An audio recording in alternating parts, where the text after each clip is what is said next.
আসসালামু আলাইকুম এভরিওয়ান, রিয়াজ কিচেনে আপনাদের সবাইকে স্বাগতম। আজকে আমি করে দেখাবো গরু মাংসের রেজালা। খুব সহজে করে দেখানোর চেষ্টা করেছি, আশা করি আপনাদের কাছে ভালো লাগবে। তো প্রথমে নিয়ে নিচ্ছি সয়াবিন তেল। আমি এখানে হাফ কাপ তেল দিয়েছি। দারচিনি, এলাচ, তেজপাতা দিয়ে দিব।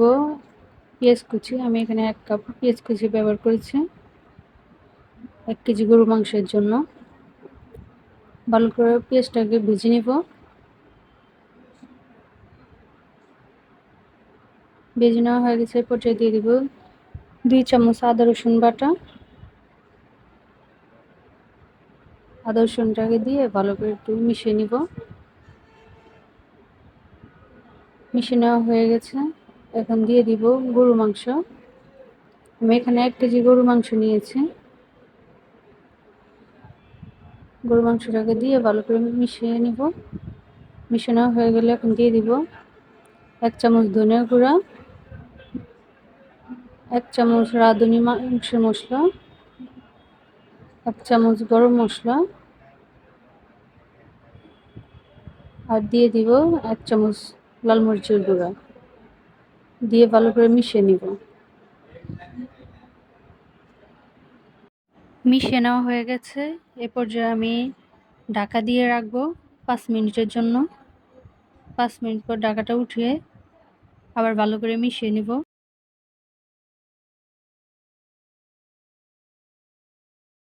মিশানো হয়ে গেছে, এ পর্যায়ে আমি দিয়ে দিব পেঁয়াজ, কিশমিশ আর বাদাম বাটা আমি বেটে রেখেছিলাম, এখন দিয়ে দিব। দিয়ে আবার একটু ভালো করে মিশিয়ে নিব। মিশিয়ে নেওয়া হয়ে গেছে, এ পর্যায়ে আমি দিয়ে দিব টক দই।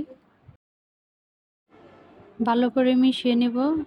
মিশিয়ে নিয়ে এ পর্যায়ে দিয়ে দিব 1 চা চামচ লবণ। এ পর্যায়ে আমি ঢাকা দিয়ে রেখে দিব 10 মিনিটের জন্য। 10 মিনিট পর ঢাকাটা উঠিয়ে আবার ভালো করে নেড়ে চেড়ে মিশিয়ে নিব। মিশিয়ে নেওয়া হয়ে গেছে, এখন আমি দিয়ে দিব এখানে পানি। আমি এখানে 2 কাপ পানি ব্যবহার করেছি। 2 কাপ পানি দিয়ে দিলাম। দিয়ে আবার নেড়ে চেড়ে ভালো করে মিশিয়ে নিব। মিশিয়ে নেওয়া হয়ে গেছে, এই পর্যায়ে আমি ঢাকা দিয়ে রাখবো 25 মিনিটের জন্য। 25 মিনিট পর ঢাকাটা উঠিয়ে নিব। এই পর্যায়ে ভালো করে মিশিয়ে নিব। মিশিয়ে নেওয়া হয়ে গেছে, এখন দিয়ে দিব আমি 10 টাকা দামের 1 প্যাকেট গুঁড়া দুধ দিয়ে দিয়েছি। আপনারা চাইলে লিকুইড দুধও দিতে পারেন, আমি এখানে গুঁড়া দুধ ব্যবহার করেছি। দিয়ে ভালো করে মিশিয়ে নিব।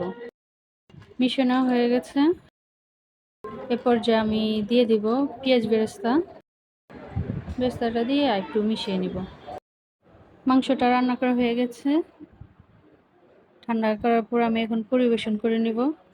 দেখুন খুব সুন্দর হয়েছে রান্না। এভাবে রান্না করে খেয়ে দেখবেন, খুব সহজেই রান্না করে দেখানোর চেষ্টা করেছি আপনাদেরকে। ভালো লাগলে অবশ্যই জানাবেন কমেন্ট করে। সবাই ভালো থাকবেন, আল্লাহ হাফেজ।